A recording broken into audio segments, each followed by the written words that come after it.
Всім привіт! Ви на каналі Марія Павелко. Сьогодні я вам покажу головоломку.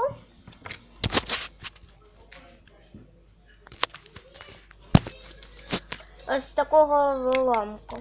Як її складати.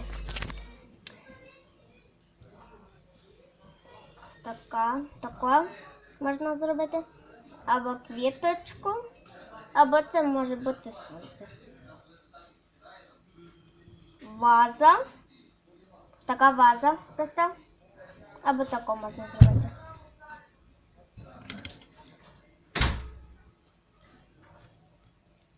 Ще можна зробити таку просту кульку або таку землю. Кладіть лайки і підписуйтесь на мій канал. І я вас дуже люблю. Всім па-па!